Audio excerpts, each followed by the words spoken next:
ఆంజనేయ స్వామి సింధూరం పెట్టుకుంటే ఏం జరుగుతుందో తెలుసా? చాలా మంది మంగళవారం హనుమాన్ దేవాలయాన్ని సందర్శిస్తారు. ఆ రోజు నుదుటిన ఆంజనేయ స్వామి సింధూరాన్ని పెట్టుకుంటారు.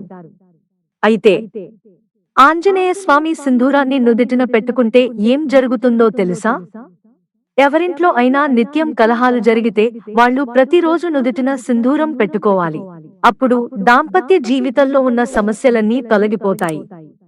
కొందరు ఎప్పుడూ భయపడుతూ ఉంటారు.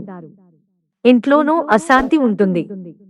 భీతి, భయం లాంటివి మిమ్మల్ని వెంటాడుతూ ఉంటే అప్పుడు ఆంజనేయ స్వామి సింధూరాన్ని నుదుటిన ధరించండి.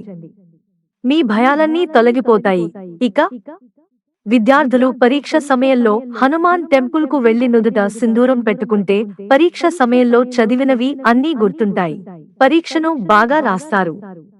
ఏవైనా గ్రహాలతో పీడింపబడే వాళ్ళు ప్రతిరోజు సింధూరాన్ని పెట్టుకుంటే గ్రహాల బాధ తప్పుతుంది. ఇంట్లో కూడా ఆంజనేయ స్వామికి సింధూరాన్ని పూయొచ్చు. అటువంటి వాళ్ళు దేవుడి విగ్రహాన్ని దక్షిణం వైపు ఉంచి సింధూరాన్ని స్వామి కిరీటానికి పెట్టండి. గంధాన్ని పాదాల వరకు పూసి ఆ తర్వాత దేవుడిని నిష్ఠతో పూజిస్తే కోరుకున్న కోరికలన్నీ నెరవేరుతాయి.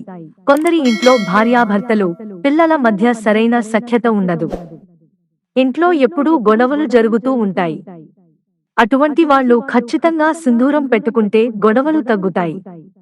బాలగ్రహ దోషాలు ఉన్న చిన్నపిల్లలకు నిత్యం సింధూరం పెడితే భయం కాని, రోగ బాధలు కాని, బాలగ్రహ దోషాలు కాని పోతాయి.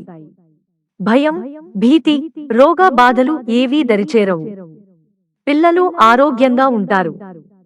కొత్తగా వివాహం అయిన వాళ్ళు కూడా కొన్ని రోజుల పాటు నిత్యం ఆంజనేయ స్వామి సింధూరాన్ని పెట్టుకుంటే త్వరగా పిల్లలు పుట్టే అవకాశం ఉంటుంది. వాళ్లకు ఆంజనేయ స్వామి అనుగ్రహం కూడా ఉంటుంది. మిత్రులారా, వీడియోను లైక్ చేయండి, ఛానల్ సబ్స్క్రైబ్ చేసుకోవడం మర్చిపోకండి. ధన్యవాదాలు.